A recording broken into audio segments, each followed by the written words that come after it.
तुम पहले ये गहरी बात समझ लो कि तुम अकेले हो, तुम्हारा कोई नहीं है। और जब ये बात मन में उतरती है तो बड़ा दुख घेर लेता है, क्योंकि तुमने जीवन भर दूसरों के सहारे सपने देखे, रिश्तों में डूबे हो, उम्मीदें बांधी। माँ बेटे से आशा करती है कि वह बड़ा होगा, सफल होगा, उसका गौरव बनेगा।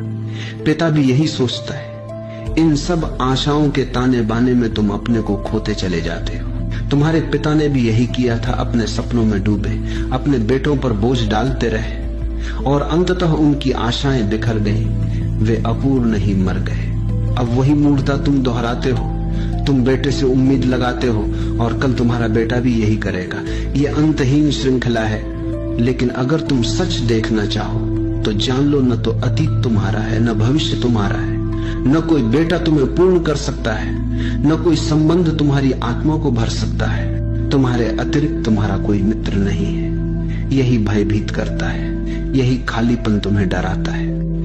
आदमी अकेले में इतना घबराया हुआ है कि रास्ते पर भी अकेला चले तो जोर से गुनगुनाने लगता है, ताकि अपनी आवाज से ही ये भ्रम बना रहे कि कोई साथ है। यही पिता जब बेटे में अपने सपने डालता है तो समझ लो ये उसकी अपनी सीटी है, अकेलेपन की सीटी। वो सोचता है बेटा भी वही सपने देखेगा, लेकिन यह भ्रम है। बेटा अपने सपनों में जिएगा, ठीक जैसे तुम अपने सपनों में जी रहे हो और तुम्हारे पिता अपने सपनों में जीते रहे। ये सपने कभी नहीं मिलते, इसलिए हर पिता दुखी मरता है। क्यों? क्योंकि उसके सपने कभी पूरे नहीं होते।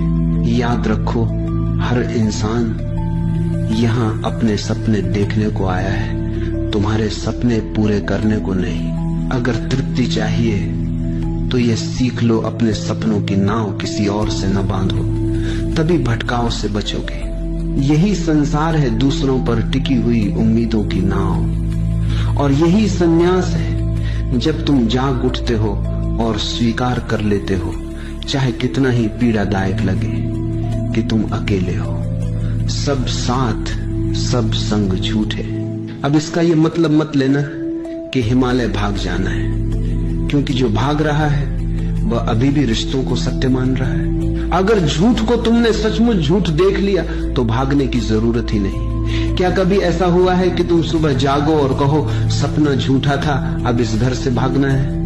नहीं, सपना झूठा हो गया, बात खत्म। पर जो पत्नी बच्चों से भाग रहा है वह अभी भ्रम में है।